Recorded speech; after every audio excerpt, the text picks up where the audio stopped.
My name is Iris Outten. I'm 33 and in 7 months I buried both of my parents. I sold our old family house in Greenville, North Carolina, and bought a small condo on the coast, 2 blocks from the water.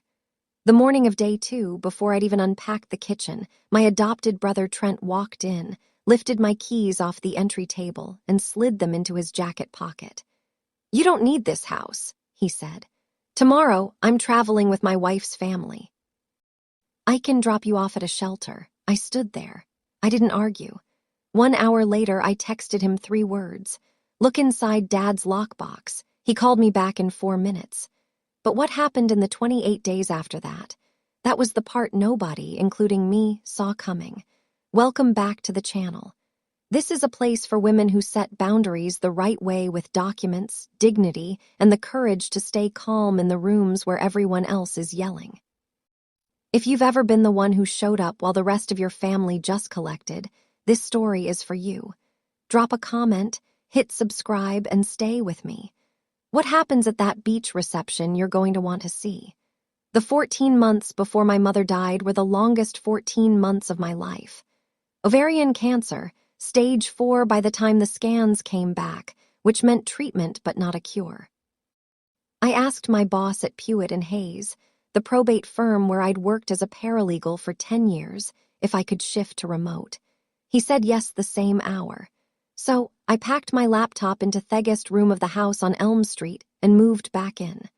My mother's name was Helen. She'd been a kindergarten teacher for 27 years before the diagnosis. We turned my old childhood bedroom into a hospice room. The hospital bed came on a Wednesday. The oxygen concentrator hummed at the foot of it for the next year and change. I learned how to swap a cannula at 3 in the morning without turning on the overhead light. I learned which Walmart had the cheapest case of Ensure. I learned that my mother could squeeze my hand even when she couldn't form words. My brother Trent visited 3 times. I want to be specific about that because for a long time afterward, people would say family processes grief differently. 3 visits in 14 months, about 2 hours each. His wife, Whit, never came inside. Once she dropped him in the driveway and waited in the car with the engine running, he stayed 40 minutes that day. I wasn't angry then. I was too tired to be angry. Anger takes energy, and I didn't have any. I had a yellow legal pad on the kitchen counter where I wrote things like "New tubing Thursday" and "Refill the anti-nausea" and "Call about the catheter." And that was where my brain lived. The version of me that could feel things had been folded up and put in a drawer somewhere. I figured I'd unpack her later when there was time. Dad died first. Actually, heart attack sudden in January. He was watering the rose bushes. The neighbor found him in the grass. I drove home from work and sat with him until the funeral home came. Mom watched from the kitchen window because she was too weak to come out. She didn't cry until 2 days later in the casket pickout room when she put her hand on the lid of the simple pine box and whispered he'd hate the brass handles. After that, it was just the 2 of us, just me, her, the lesson plans she kept tracing with 1 finger and the cancer. Mom died in October on a Tuesday morning with her hand resting on top of mine. The hospice nurse, a soft-voiced woman named Anita, sat with me for 2 hours after the breath went out of the room. She didn't say anything. She just stayed. I'd remember her for that. The funeral was the following Saturday at Riverside Cemetery in Greenville. Light rain, 40-ohm people in dark coats. I'd ordered the standing sprays myself, the program leaflets, the soloist. I'd called the church. I'd written the obituary in the kitchen at 1:00 in the morning with a cup of tea going cold next to the laptop. Trent arrived 20 minutes late. Whit was driving. That first thing I heard her say as they crossed the wet grass was, "I told you we should have left earlier. The parking's a nightmare." She kissed my cheek. She'd never kissed my cheek before. "Iris," she whispered, "I'm so sorry for your loss." It was the most personal sentence she'd ever spoken to me. Trent hugged me. I let him. He smelled like cologne I didn't recognize, expensive in a way that didn't fit him. He'd put on weight since the last visit, and his eyes were red. He cried at the service. Whit reached across him and patted his hand twice. After the burial, people drifted back to the house on Elm for sandwiches and coffee. I'd hired a teenage girl from the church to help refill platters. I was standing at the kitchen counter rinsing forks when Whit cornered me. She had a friend with her I hadn't met, mid-60s, blonde bob, careful makeup. Whit introduced her as my mother, Diane Caldwell. She drove up from Wilmington just to be here. Diane took me hand in both of hers. "Sweetheart, we are so sorry." Her grip was firm. She held on a beat longer than I expected.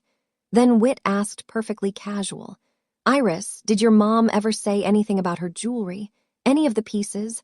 I set the fork I was holding into the rack. I didn't answer. I picked up the empty sandwich platter, walked it back to the dining room, and made a fresh stack. When I came back to the kitchen, Trent was standing in the hallway looking down at me. He'd come up from somewhere upstairs from the back of the house where my dad's office was. I hadn't seen him go up. "You good?" I asked. "Yeah," he said, just looking around. 3 months later, on a Friday in mid-January, we sat in the conference room of Bryson and Park, the small estates firm in downtown Greenville that had handled Mom and Dad's paperwork for the last 15 years. Tom Bryson read the will aloud. He was 72, gentle, the kind of attorney who still wore a bow tie. The will was clean and specific. The house at 1418 Elm Street, plus its contents. To me. The loan Caudle signed and notarized 14 months before Mom died stated the bequest was made in recognition of Iris's role as primary caregiver to both parents during their final years of life. The brokerage account, the term life policy, my father's pickup, and the savings account at First Citizens split 60-40 with the larger share going to Trent. Tom explained the dollar values were roughly equivalent once you accounted for the house's appraisal and the upkeep roughly. The intent, he said, was balance. Trent went red across the forehead. He didn't say anything during the reading. Whit did. Her hand went up like she was in a classroom. "Mr. Bryson, sorry. Just to clarify, this version is the one that's actually valid. There isn't an earlier draft. This is the only executed will," Tom said. "Signed July, Caudle October the following year."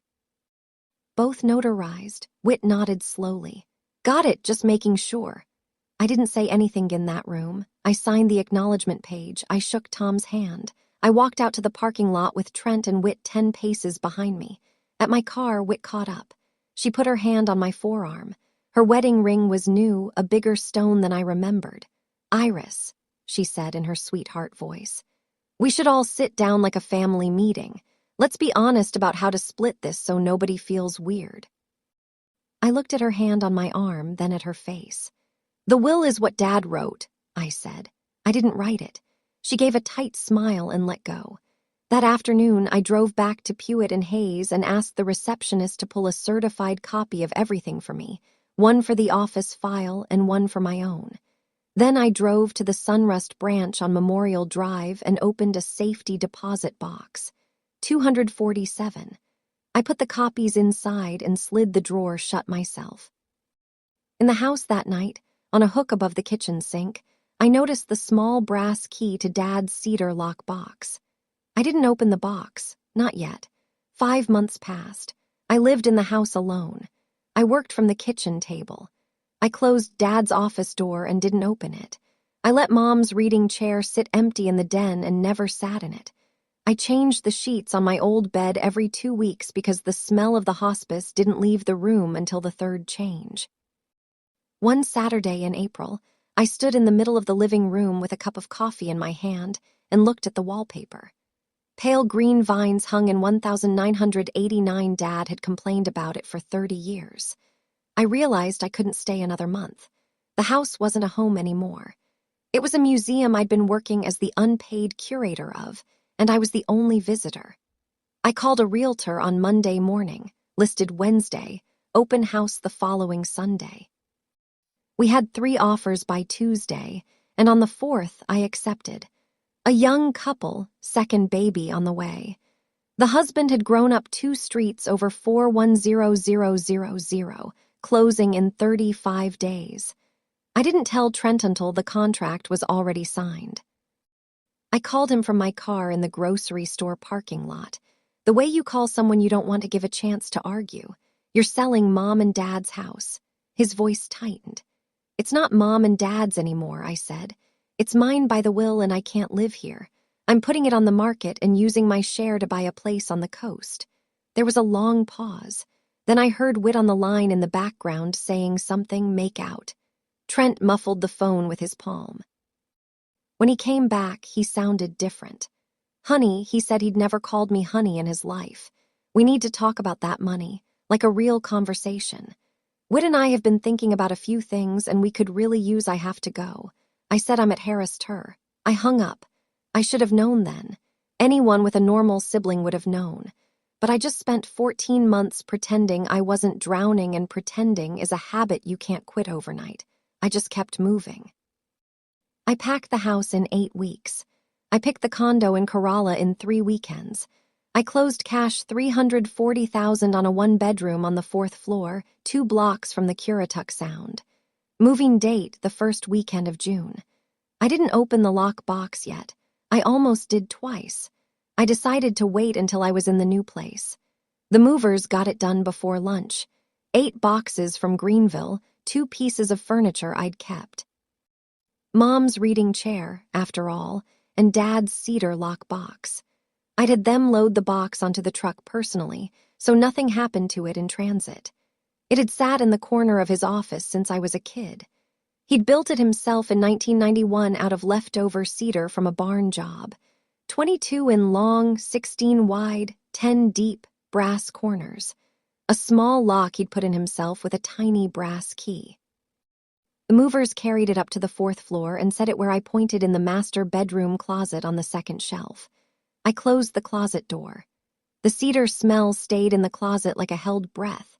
After they left, I stood on the balcony for a long time.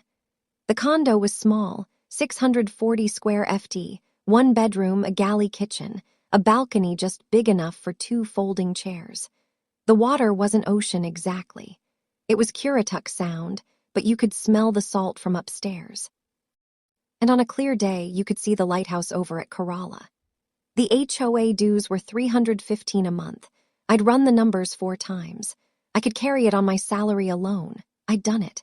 I walked down to the beach at the end of the day. Junison low, golden. I sat in the sand in my work pants and let the wind take my hair around.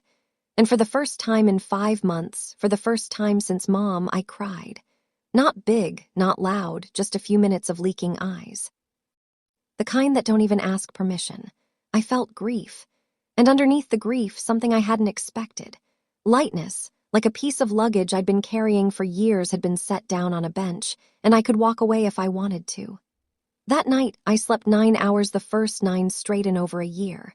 I'd given Trent the lobby visitor code 2 weeks earlier when he asked. He'd called offering to help me move. I'd said no, but the offer felt like effort. I told him the code anyway in case of emergency. He'd said, "Cool, I'll save it. Tomorrow I'd wake up free." That was what I thought. The cedar box sat in the closet. I told myself I'd open it Saturday. I had time now. Sunday morning, June 2nd. I woke up at 7, made coffee in the new percolator, and took the mug out to the balcony. The Sound was glass flat. A heron stood in the shallows 200 yards out, perfectly still, doing whatever herons do at 7 in the morning. I sat in the folding chair in my robe and let the steam come off the cup. I thought, I'm going to do this every day for the rest of my life. At 9:14, a red Ford F-150 pulled into the visitor lot. I noticed because the lot was nearly empty and because the truck stopped diagonally across 2 spaces the way Trent always parked. I watched from the balcony. The driver's door opened. Trent got out in a polo shirt and shorts, sunglasses on his head. The passenger door opened. Whit, white capri pants, sandals, oversized purse. They walked to the building entrance. Trent punched the visitor code into the lobby keypad. I had given him that code 2 weeks ago in case of emergency. I watched him use it now like it was his code, like he lived here, and I felt my stomach do a small, slow turn. The knock in my door came 40 seconds later. They'd taken the elevator straight up. Hadn't called from the lobby. Hadn't called from the parking lot. Hadn't called the night before. Just appeared. I opened the door in my robe. Trent walked past me into the living room without waiting to be invited. He looked around once, a slow scan, the way a buyer walks a house, and then he sat down in my new white linen armchair. Whit followed him in. She closed the door behind herself. She locked the deadbolt without asking, then she gave me a smile, the soft one she'd given me at the funeral. "This is cute, Iris," Whit said. "Really cute. I should have known by the way he sat down." By the way, she locked the door. By the way, his sunglasses came down off his head and went onto the coffee table next to my book like he owned the surface. I poured them both coffee. Anyway, that's the kind of person I was on day 1 of June. Trent took the coffee. He didn't drink it. He set it on the coffee table next to his sunglasses and leaned back into my chair. "So look," he started. "Whit and I were talking last night. And honestly, Iris, this whole thing, the condo, the move, all of it, it's a lot for someone alone, you know? Like, this is a lot of square footage and a lot of monthly expense for one person who just lost her parents.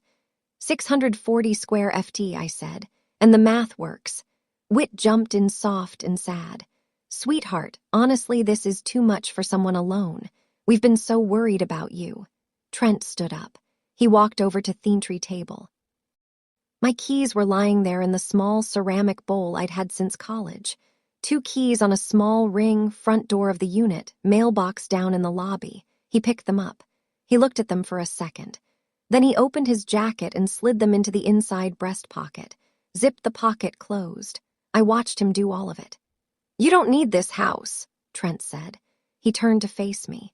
He was using the voice our father had used on the dog when the dog had done something it shouldn't have. "Tomorrow I'm traveling with Whit's family. We're driving to Asheville for the week. I can drop you off at a shelter on the way out of town." Whit nodded. "Just for a couple weeks we can figure everything out, more rationally. Bart said he could help with the listing." I tilted my head. "Bart, my brother, realtor, he thinks we could get $380 for this place, probably more in season. Just let us help, sweetheart." I noticed her phone screen lit up on the arm of my couch where she'd set it. Zillow agent notification. Listing draft. Address line 4127. Soundfront unit 412. Mine, she saw me see it. She turned the phone face down. I didn't say anything for a full beat. Then I said, "Okay." Trent looked at me. Whit looked at me. I'd surprised them both. "Okay." Trent said, "You've got the keys." I said, "I think this conversation's done." For about 30 seconds, nobody moved. I think they were waiting for me to plead, to explain, to get small. That's the script for the version of me. They thought they were here to meet. The exhausted caregiver in a robe at 9 in the morning with hospice still in her hair. I think Whit had even rehearsed the next part of the conversation in the car on the way over. Mediation, language, family compromise, the soft hand on the forearm. I just stood there with my coffee. "Iris," Whit said carefully, "we're trying to help you. I heard you," I said. Trent looked at his wife. She looked at her phone, which was still face down. Hell looked back at me. "So you're cool with this," he said. "You're cool letting us handle things for you." "I think you should head out." I said, "You said you're driving to Asheville tomorrow. That's a long drive. You'll want to rest tonight." "Iris, honey," Whit tried again. "Let me give you a hug." She moved toward me. I stepped back, not dramatically, just one neat step into the kitchen, hand still on the coffee mug.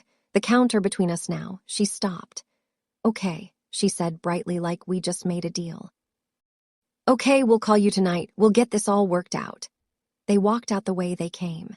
Trent took his sunglasses off the coffee table. Whit picked up her purse and her phone. He paused at the door, hand on the frame like he wanted to say something paternal. He didn't think of anything. He left. The deadbolt was still locked from Whit's hand earlier. I unlocked it, opened the door, looked down the hall, and watched them walk to the elevator. He punched the button. He didn't look back. They got in. The doors closed. I shut my door. I locked the deadbolt myself this time. I walked to the kitchen drawer next to the refrigerator. In a small Ziploc bag taped to the inside back wall of the drawer was a second set of keys to the unit. I'd had them made on the day I closed. I always had a spare. 10 years at a probate firm teaches you that. I sat down. I made another coffee. Then I picked up my phone. I pulled up Trent's contact. I looked at his name. I looked at his photo, an old one, him at 17, in a graduation gown with his arm around my shoulders. I was 12 in that photo. I'd cropped the picture so it was just the two of us, no mom and dad in frame. I'd taken it because I'd liked having an older brother. I tapped the message box. I typed 3 words. Look inside Dad's lockbox. I read it. I sent it. 4 minutes passed. 4 minutes 12 seconds by the clock on the microwave. The phone vibrated on the counter. Trent's name on the screen. I let it ring. Voicemail picked up. I muted the phone. Then I called Carolyn Pewitt at her cell. Carolyn was the named partner at Pewitt and Hayes. She'd hired me 10 years before when I was 23, and a community college legal assistant certificate had been the only line on my resume. She'd taught me how a will gets challenged, how a coddle holds, how to read a deed in under 90 seconds. She was 58, gay-haired, divorced twice, and she answered her cell on Sundays. Iris, tell me. He came over, I said. He took my keys. He said he'd dropped me at a shelter. There was a brief silence on her end, the kind a lawyer makes when she's deciding whether to be a lawyer or a friend first. All right, she said. Monday morning, my office, 8:30. Bring your phone with the texts. Don't engage, don't argue. Let it run. Already doing it, I said. That's my girl. The will copies in 247 at Sunrust Memorial. Pull them tomorrow. Bring them up. I will, I hung up. I made a list on the yellow legal pad I'd brought up from Greenville. The pad I used to write things like new tubing Thursday now. I wrote Monday Sunrust, 247 Carolyn 8. 30 concierge. Do not let tee up Ray deadbolt this evening. I underlined the last item twice. Then I called Coastal Lock and Key in Corolla and asked if they had a same-day appointment. They did 5:00 that evening. The first voicemail from Trent came at 11:43. It was the first of 5. I let them all go to voicemail. I wrote down the time of each one on the legal pad, and after I listened, I wrote down a 1-line summary of the content. I didn't reply. 11:43 Iris, what lockbox? I don't know what you're talking about. Just call me back. This is dumb. Confused, trying to play it casual. 12:17. Look, I'm not in the mood for games.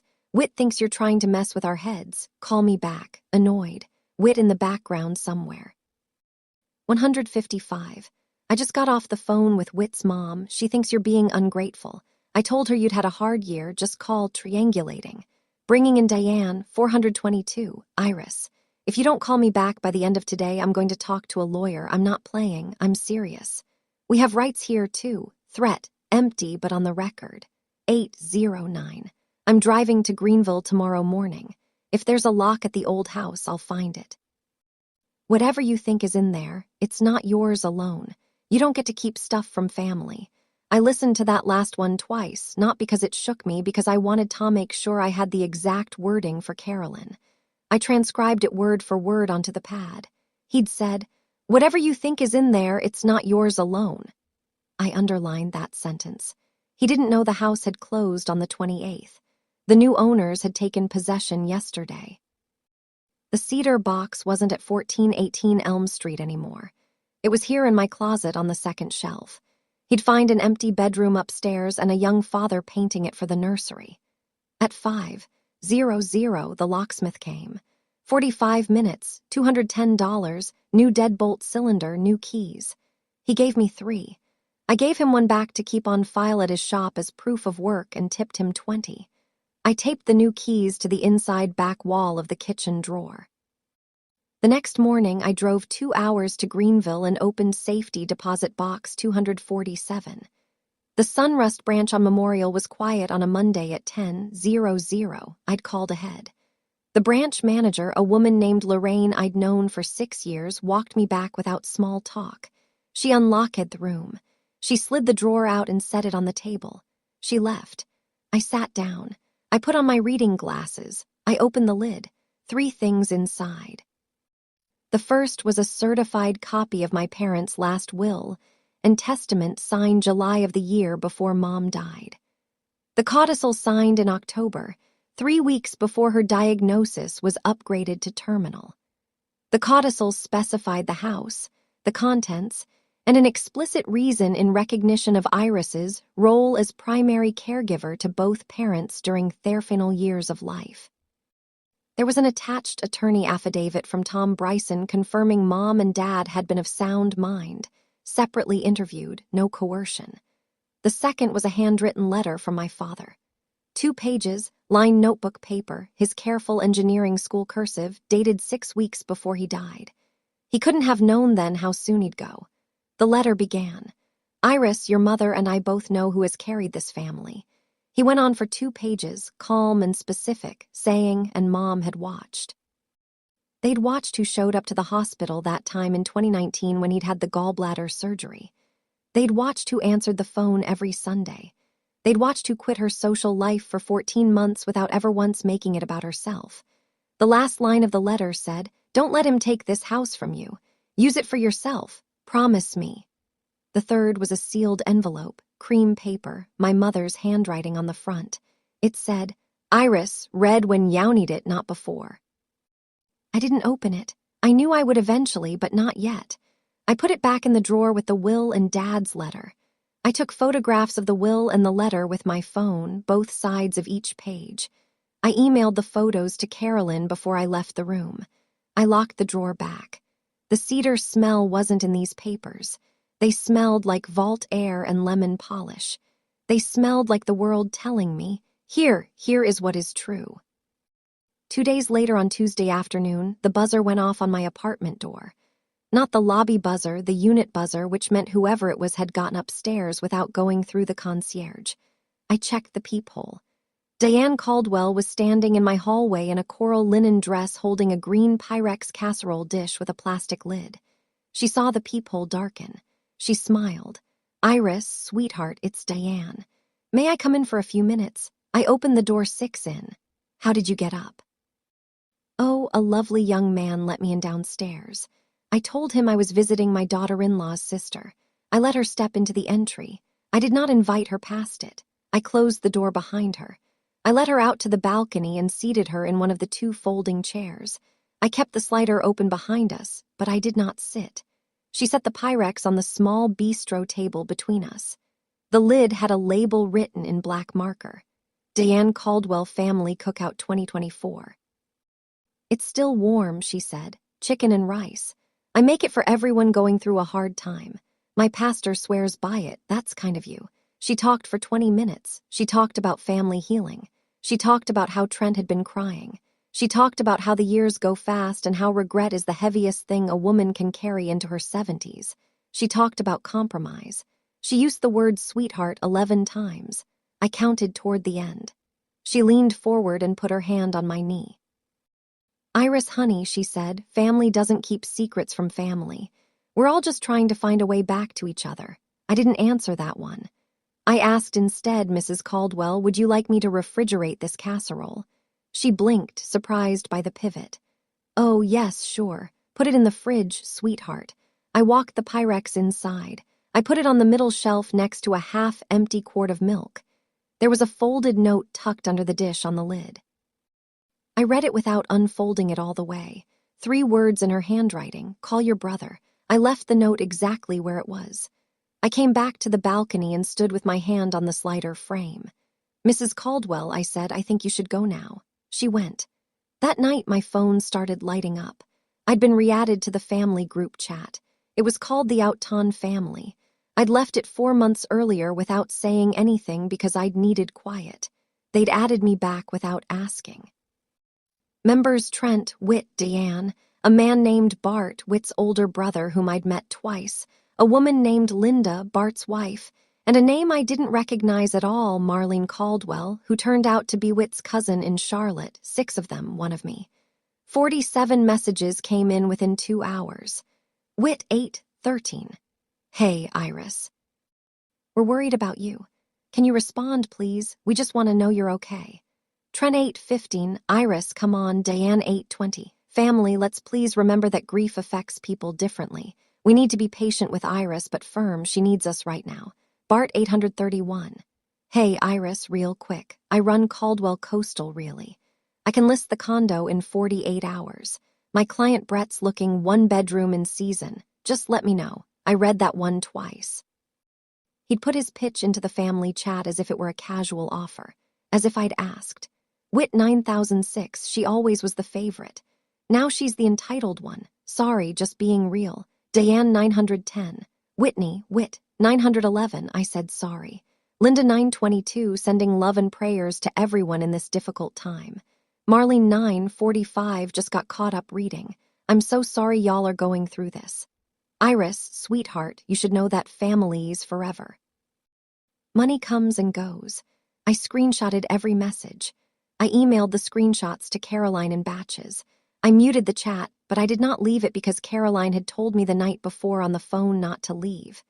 Let them talk, she'd said. Let them put it in writing. Writing is what we work with. I sat on my balcony at 10:00 that night with the slider closed behind me and listened to the slow rush of the sound. The condo lights of the units below mine glowed in soft yellow squares. The reception was Saturday, the HOA welcome event for new residents. I knew without needing to think about it that all 4 of them would show up. If you're still with me, you already know how this is going to feel. That moment when the quiet one finally produces the paper. I want you to see it the way I saw it. Drop a comment with 1 word. Just say lockbox so I know you're here. Hit subscribe if you haven't. And let's keep going. The reception is 6 days away. Wednesday morning, 8:30. I drove the 2 hours back to Pewitt and Hayes Ansett in Caroline's office. She'd cleared her morning. She read through everything on her dual monitors, the will, the codicil, Dad's letter, my phone transcripts of the 5 voicemails, the 47 group chat screenshots, the lobby footage of Sunday morning, which Robert the concierge had pulled and emailed me, the Zillow draft listing screenshot I'd grabbed from Whit's phone before she'd flipped it face down. Caroline took notes on a yellow pad, the same kind of pad I used. We'd both been trained by the same boss decades apart. When she finished, she set her pen down. Iris, you have a clean case. She said, there is no equity claim here. The codicil is specific. The witnesses are clean. The affidavit is iron. Trent can hire a lawyer. He won't, but he could, and that lawyer will tell him to walk away. Whit's brother is exposed for unauthorized solicitation under North Carolina real estate licensing rules. Diane is exposed for what looks like deliberate spreading of false information to your neighbors. We don't sue any of them. We send cease and desist letters. We document. We move on with our lives. Okay. I'll have the letters drafted by Friday. 4 envelopes, 1 for each of them. We'll have them ready to serve. She paused. She took her glasses off. Iris, can I ask you one thing as your friend, not your lawyer? Sure. Why didn't you do this 6 months ago? I thought about it. I was tired, I said, and I wanted them to choose differently. I kept thinking if I just stay quiet, maybe Trent will read the will and read High's dad's letter and choose to be a brother. I didn't want to be the one who escalated it. She nodded. And now, she said, now I'd like you to be my +1 Saturday at 6, the condo's HOA welcome reception. She smiled, the smallest smile, just one corner of her mouth. Iris, I'd love to. That same Wednesday afternoon at 2:14, my phone buzzed with a notification from the condo security app. Lobby camera visitor arriving for unit 412. I tapped through. Trent was standing at his front desk. Behind him, in a navy work shirt with a yellow patch on the shoulder, was a man holding a small tool bag. The patch said Coastal Lock and Key, the same company I'd used. I almost laughed. Of all the locksmiths in Kerala, there are 4. Trent had picked the one whose phone number was already in my call log from Sunday evening. I called Robert at the desk. Don't let him up, I said. He doesn't have authorization. Yes, ma'am, Robert said. I switched the app back to camera mode and watched on mute. Trent was arguing, his neck flushed, his hands open. The locksmith stood behind him with the patient expression of a man who'd seen this scene before. Robert said something calm, gesturing with his hand. Trent slapped the desk lightly with his palm. The locksmith took a half step back. After 8 minutes, the locksmith said something to Trent, shook his head once, and walked out. Trent stayed another 4 minutes arguing alone. Then Robert picked up the phone, and I felt my own phone vibrate in my hand. Mrs. Outten, your brother is asking me to give him a key from the master file. I told him I don't have a master file. You don't, I said. I changed the cylinder Sunday. Yes, ma'am. I figured. He's also saying you're emotionally unstable and that he's worried about your safety. I'm fine, Robert. I'm sitting on my balcony watching the camera. Robert chuckled into the phone. All right, I'll show him out. The keys Trent had taken from my entry table on Sunday opened nothing now.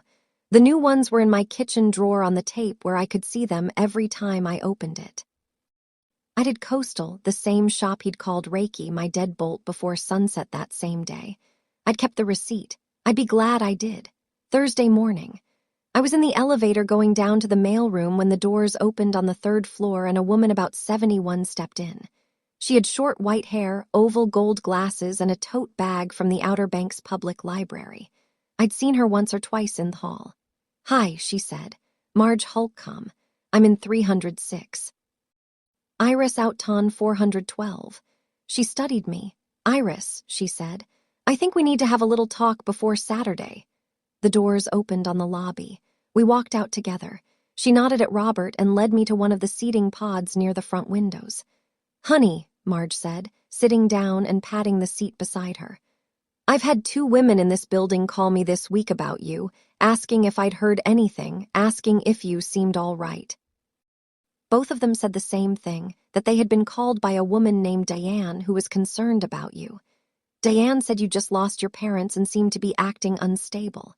She wanted to know if anyone in the building had seen anything alarming. I felt my jaw set. That's my brother's mother-in-law. Marge nodded slowly. I figured. I worked court reporter for 31 years up in Norfolk before I retired down here. Iris, I know what a smear campaign sounds like. Chet treated on me, too. I told her I just met you and you seemed perfectly fine and she could call me again when she had a more interesting hobby. I smiled just a little, the first real smile in 3 days. The reception is Saturday at 6, Marge said. I'm sitting at table 4. I have an empty chair next to me. You take it. Bring your lawyer if you've got one. I have a feeling you do. I do. Then you're set, sweetheart. I'll have the chair waiting. She patted my arm and stood up and walked off with her library out. I watched her go. I went back upstairs and laid out my navy dress for Saturday. Thursday evening, after the sun had dropped behind the building and the sound had gone gray, I opened the closet in my bedroom and pulled the cedar lockbox down off the shelf. I set it on the floor in front of me. I sat cross-legged in front of it the way I'd sat in front of the Christmas tree at 6 years old. The cedar smell came up like a held breath let out. Workshop. Dad's hands, resin, and pencil shavings. For a second, I had to close my eyes. I unlocked it with the brass key. I lifted the lid. I'd left Mom's sealed envelope in safety deposit box 247 on Monday, but I hadn't taken anything out of the cedar box itself when I'd moved. The contents inside this one had been Dad's smaller things. His old watch, his wedding band, 2 photographs of him as a young man in fatigues, a small wooden carving of an owl he'd made the year I was born. Those things had been here the whole time. Button the inside of the lid, tucked into a thin canvas pocket I had never noticed in 25 years of looking at this box, was a second envelope, cream paper. Mom's handwriting on the front. The same instruction Iris read when you need it, not before. She'd made 2 copies, one in the vault, one in the box, so I couldn't miss it. I untucked it. I slid my thumbnail along the seal. 2 pages. The letter was steady and clean, written in pen the way she wrote her grocery lists. It said in her own words that by the time I read this, someone would be telling me I owed them more than the will gave them. That they'd dress it up in family and in love. She told me not to believe it. She wrote, Your father and I made the will the way we did because we watched. We watched who showed up. We watched who didn't. Boundaries are not betrayal. They are the last gift I can give you. I read it 3 times. Friday morning, Caroline emailed me the drafts, 4 cease and desist letters on Pewitt and Hayes letterhead, each one specific, each one signed. Letter A to Trent. Itemized list of the unauthorized acts. Entering my home and removing my keys. Attempting unauthorized lock changes. The threats in voicemail.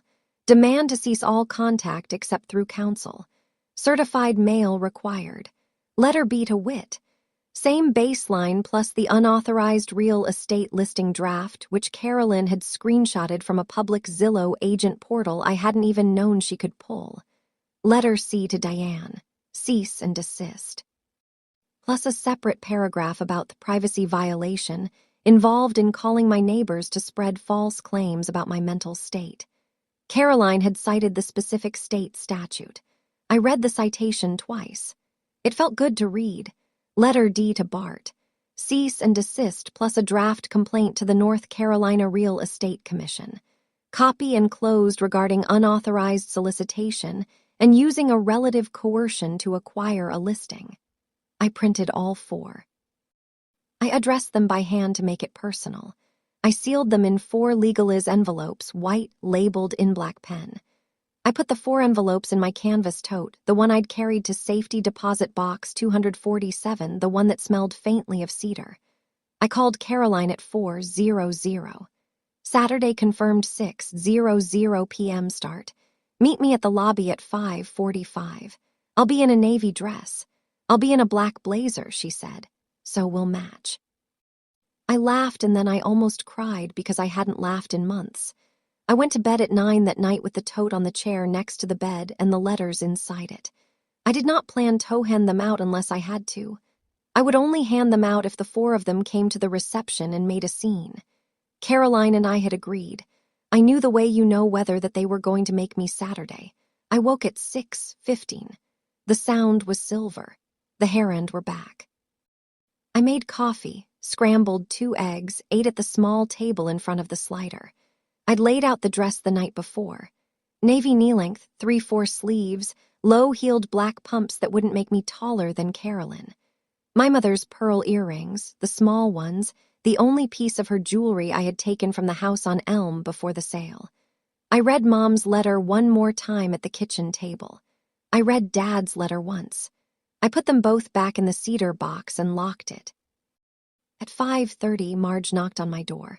I told her I was going down at 5:45. She was early in a lavender pantsuit and a small pearl necklace, looking like a woman who had testified in 3,000 courtrooms and never been late once. "You ready, honey?" "I think so." She looked at me a beat longer than necessary. Then she nodded. In the elevator going down, the floor numbers ticked off one at a time. The car was empty except for us. Marge looked at her reflection in the brass panel. "You don't need to prove a thing tonight, Iris. Just remember you live here." I don't need to prove I belong," I said quietly, more to myself than to her. "I just need to remember I do."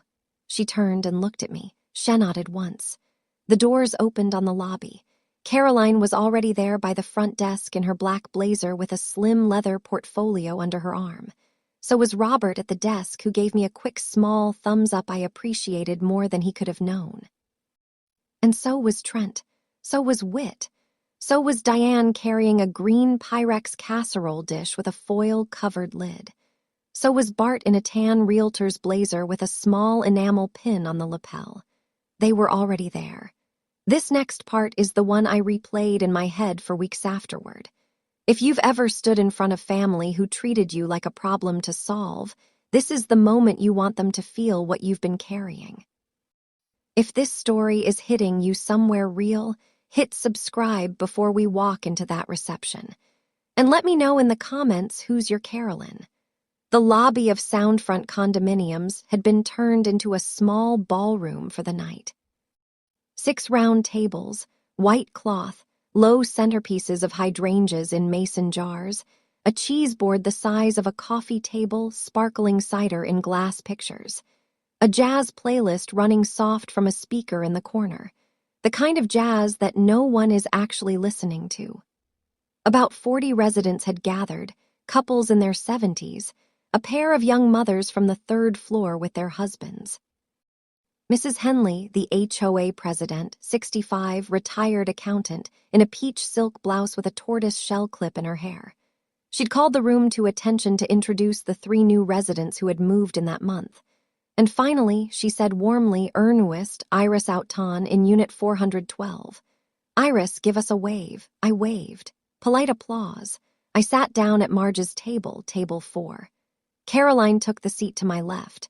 Marge took the seat to my right. The empty chairs at our table, there were 2, stayed empty. At 6:18, the lobby doors opened. Diane came in first with the Pyrex held in front of her like a peace offering. Trent behind her, Whit, Bart in the realtor's blazer. They had not been on the guest list because they were not residents.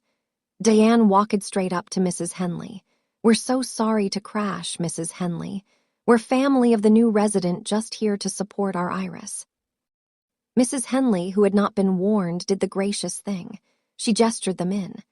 Diane set the Pyrex down on the side table next to the cheese board, the same green Pyrex from Tuesday, the casserole dish she had carried into my home with the note tucked under the lid. She had washed it and brought it back tonight like a flag. Carolyn beside me did not move. Marge on my other side did not move. It did not move. The jazz kept playing. Whit scanned the room. Her eyes found me. She walked toward our table, smiling her funeral smile. Trent followed. Diane followed. Bart trailed last, looking at the cheese board like a man calculating how long he had to stay. Diane reached our table first. She did not sit. She put one hand on the back of the empty chair next to me and squeezed the wood the way you'd squeeze a podium. "Iris, sweetheart," she said at full volume, intentional projecting. "We all need to clear the air, honey. You can't keep avoiding family. It's not healthy for you, and it's not fair to your brother." Maybe 30 heads in the room turned. The jazz kept playing, oblivious. Trent stepped up beside her. He looked tired. He looked like a man who had been driven somewhere by his wife and his mother-in-law and had not been asked what he wanted to do. "Iris," he said, "you took my share. You bought all this with our parents' money. You owe me a real conversation. I'm asking for one." Whit was on his other side. She did the thing she did at the funeral.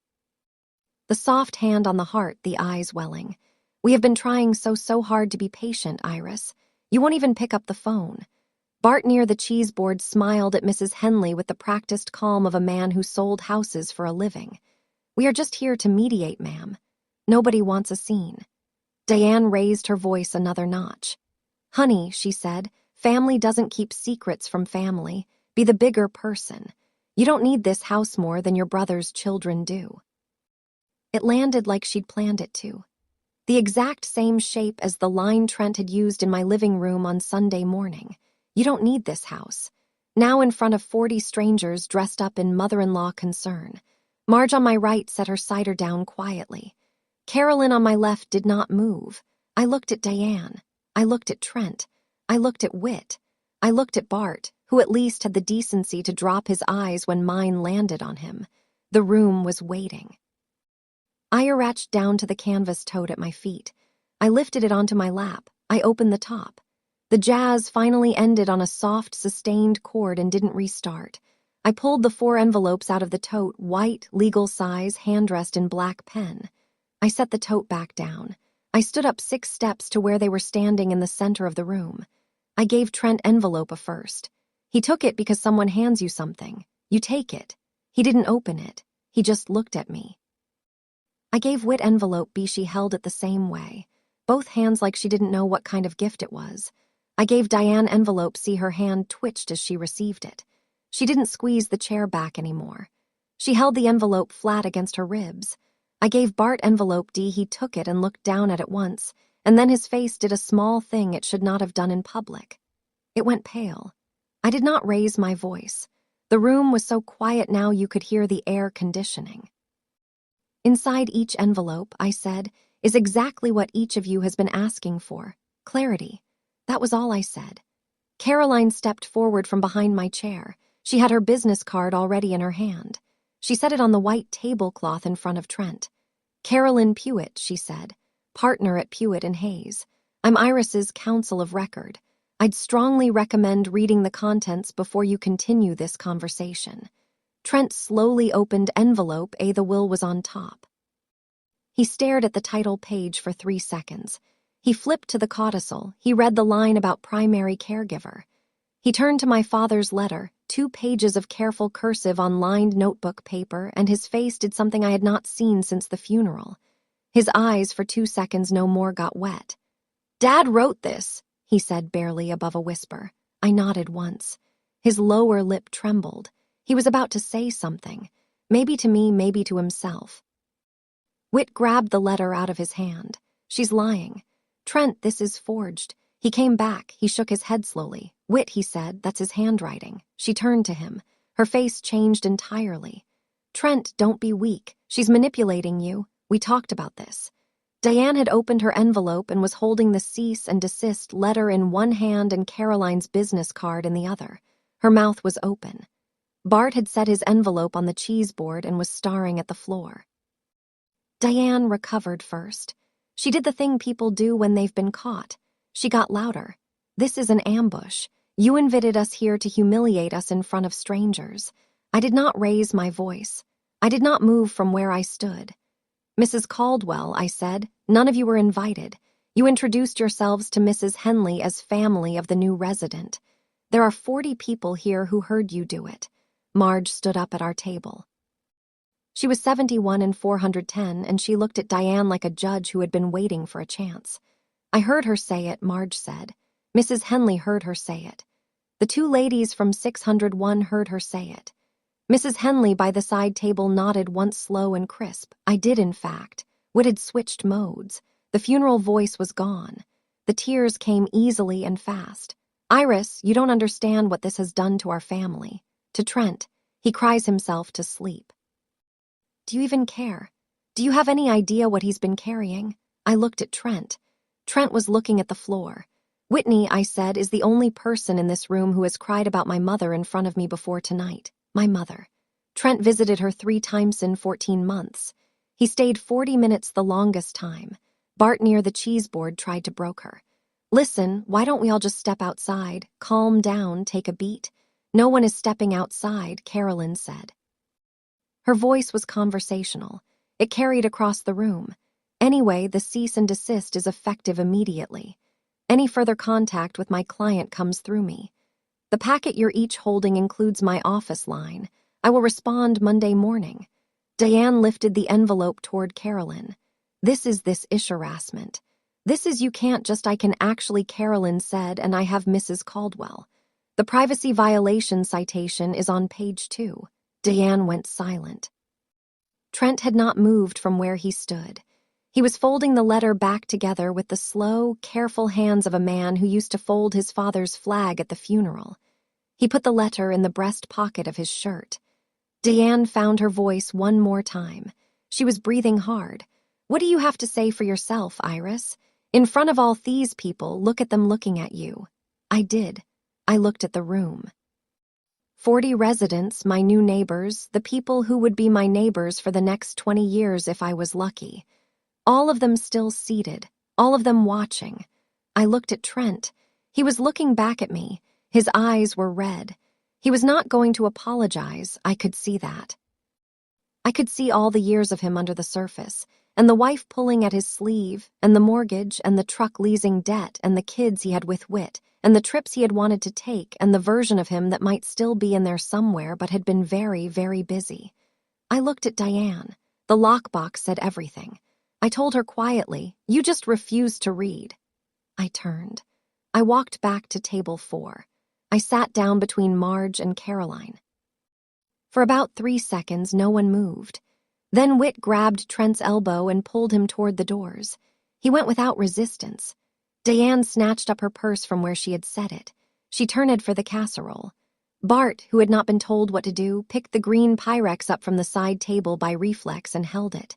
Diane stormed past him toward the door. Bart followed, still holding the dish. The doors closed behind them. 4 seconds of silence. Then Marge clapped just once, very softly.